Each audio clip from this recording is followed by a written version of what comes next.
The confrontation. The salty air, once a balm, now felt like a shroud.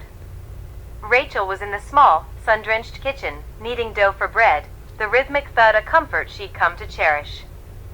Sarah, curled on the worn sofa in the living room, was lost in a book, a faint, contented hum escaping her lips. This was their sanctuary, their hard-won peace. 2 years. 2 years since they'd escaped the claustrophobic confines of the broadcast, 2 years of quiet, anonymous living in this secluded coastal cottage. Then, the doorbell chimed. It was an anachronism. No one ever came to their door.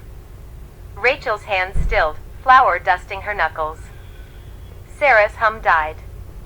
A flicker of something primal, something they thought they'd buried deep, stirred in Rachel's gut. She exchanged a glance with Sarah, a silent question passing between them.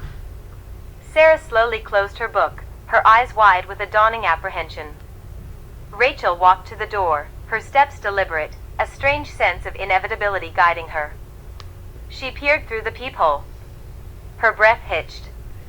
Standing on their quaint, sea-weathered porch, a faint, knowing smile playing on his lips, was David. He hadn't aged a day. The same impeccably tailored suit, the same unsettling glint in his eyes. He raised a hand, not to knock, but in a gesture of almost theatrical greeting. Rachel didn't open the door. She just stood there, a cold dread seeping into her bones. Sarah was beside her now, a hand clapped over her mouth, her eyes darting between Rachel and the door. Ladies, David's voice, amplified somehow despite the closed door, resonated through the cottage. It was smooth, silken, like a predator's purr. May I come in? It's quite a beautiful setting you've chosen for your continuation.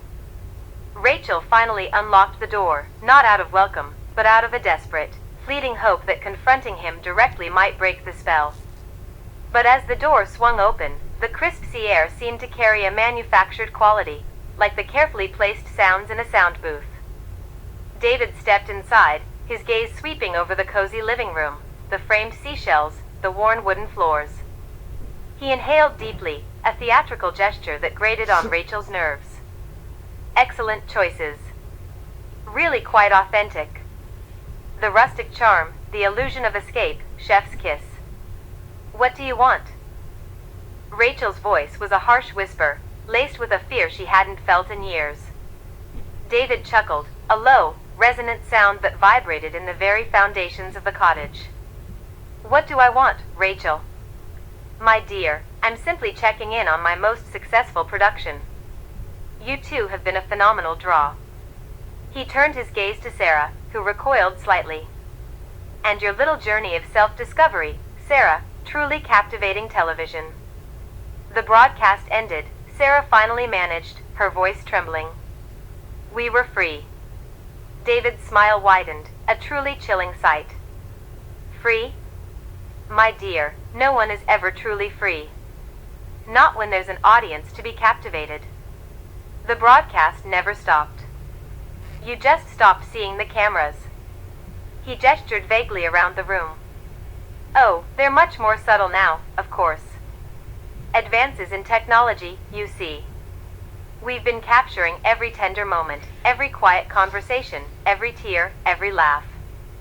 The intimacy, the vulnerability, it's been truly exquisite. Rachel's eyes darted around the room, frantically searching. She saw nothing. But then, her gaze snagged on a small, perfectly placed seashell on the mantelpiece, one they'd found together on their first day here.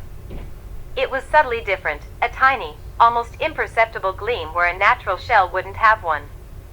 And the antique clock in the corner, its hands eternally stuck at a quaint 3:33, a tiny, almost invisible lens winked back at her. The cottage. Their safe haven. It was all a set. This whole time. Rachel's voice trailed off, a profound horror seizing her. The quiet. The peace. It was all for them? David clapped his hands together softly. Bravo, Rachel. You're finally catching on. The narrative required a period of recovery, a journey of healing. It was all essential for the dramatic arc. The audience adores a comeback story, especially one filled with such genuine emotion. He walked over to the window, gazing out at the crashing waves. The ocean scenes are particularly popular. The symbolism of renewal, the vastness of possibility, it's all very poetic. Sarah started to back away, her eyes wide with a dawning, terrifying understanding. No. No, this isn't real. We left. We escaped. Escaped? David turned back to them, his smile never faltering. You merely transition to the next stage of the performance. This cottage, this little idol, it's just another stage. And I, my dear leading ladies, am still the director. He spread his hands, encompassing the entire room, the entire illusion. And what a show it's been. What a truly unforgettable, unscripted masterpiece.